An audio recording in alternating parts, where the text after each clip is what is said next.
வணக்கம். நாளை தமிழகத்தில் தேர்தல் நடைபெற உள்ளது. அதற்கான இன்றைய புதிய அறிவிப்புகளை பற்றி இந்த வீடியோவை ஃபுல்லாக பார்த்து தெரிஞ்சுக்கோங்க. வீடியோ பார்க்குறதுக்கு முன்னாடி மறக்காமல் நம்ம சேனலை சப்ஸ்கிரைப் பண்ணி வச்சுக்கோங்க. கூட இருக்கக்கூடிய பெல்லைக்கான செலக்ட் பண்ணி அதில் ஆல் அப்படின்ற ஆப்ஷனையும் செட் பண்ணி வச்சுக்கோங்க. நாளைக்கு பார்த்தீங்கன்னா நமது தமிழகத்தில் தேர்தல் நடைபெற உள்ளது. தமிழக மக்களாகிய நம்ம எல்லாருமே நம்மளுடைய ஜனநாயக கடமையை ஆற்றணும்னு நான் தெரிவிச்சுக்கிறேன். அனைத்து மக்களும் அவங்கவுங்க மனசாட்சிக்கு விரோதம் இல்லாமல் ஓட்டு போடுங்க. ஓட்டு போடாமல் இருக்காதீங்க. ஓட்டு போடுறதுக்கு முன்னாடி ஒரு நிமிஷம் சிந்தித்து செயலாற்றுங்கள்.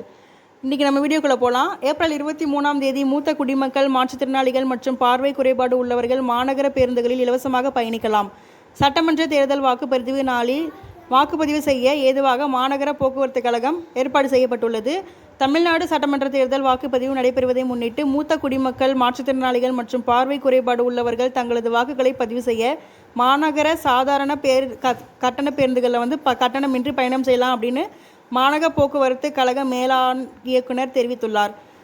23/4/2026 அன்று தமிழ்நாடு சட்டமன்ற தேர்தல் வாக்குப்பதிவு நடைபெற உள்ளது. தேர்தல் ஆணையத்தின் அறிவுறுத்தலின்படி தேர்தல் நாள் அன்று மூத்த குடிமக்கள், மாற்றுத்திறனாளிகள் மற்றும் பார்வை குறைபாடு உள்ளவர்கள் தங்களது வாக்குகளை பதிவு செய்ய மாநகர போக்குவரத்து கழக சாதாரண கட்டண பேருந்துகளில் பயணம் செய்யும் போது கட்டணமின்றி பயணம் செல்லலாம்.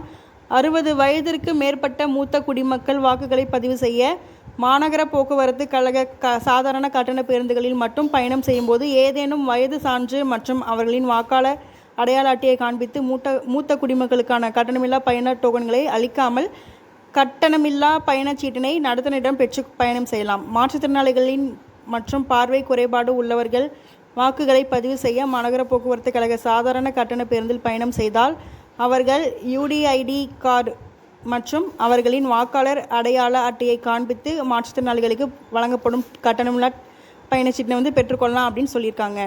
நாளை 23/4/2026 அன்று ஒரு நாள் மட்டுமே இந்த சலுகை பயணம் செய்துக்கலாம் அப்படின்னு சொல்லியிருக்காங்க. இந்த வீடியோ பிடிச்சிருந்தால் லைக் பண்ணுங்கள்.